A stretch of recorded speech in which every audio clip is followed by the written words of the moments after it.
Okay, today I'm making this video to go over something that I had an issue with. I couldn't find any information about it. Nobody really had any videos.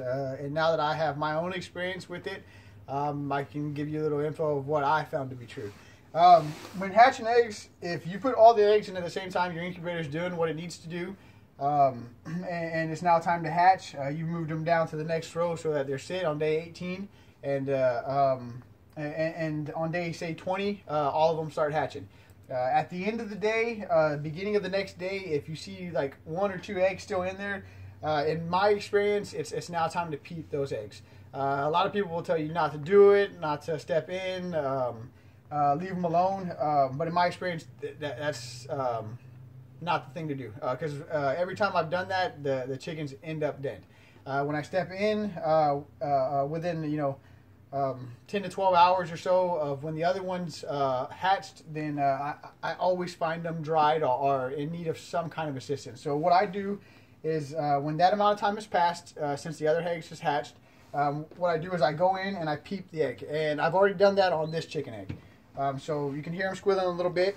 You're going to see in here there's a little bit of blood, but the chicken's just fine. You see I'm moving in there. He's going. So what I do is I crack the egg and I peel it until I see just a little bit of blood run off of the skin. And that's because, the veins and stuff need to be absorbed still. So I just remove a little bit and I give it about 6 to 7 hours. Then I start peeling the eggshell. And you want to wash your hands, make sure, you're all sterile before this, of course. And I start peeling the eggshell. You see how there's no blood. There's no blood. It's just a dry skin. Even this white part, you can go ahead and peel it. See, there's him underneath. There's his eye. Bird's just fine. Now what I do is when I start doing this, I look for blood. That's what tells me stop peeling and give them a few more hours. See how it's still clear? If it looks just fine still, I continue to peel. And let's see.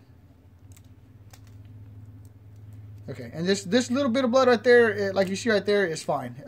They always have a little bit inside the eggshell, and you see how it's not no running blood. You'll be able to tell if the blood's running. Like at first, when you first peep it, you remove the first little bit, it's actually a little bit of running. So you want to very slowly do that, and after you remove a little bit, kind of watch it for a second. At this point, when 6, 7 hours has passed, most of the blood has been absorbed, or however the process is. The process is done, and it's at this point now. So then once it's like that, I peel it, and what I usually do is I just help him out just a little bit. And see, he's fine right there. And then he's still attached to the yolk, and that's what I found to not do, which is unpeel this thing all the way. Leave him at this point, and then put him back in the incubator. He'll detach from that yolk when he's ready. Don't pull him out. And that's it.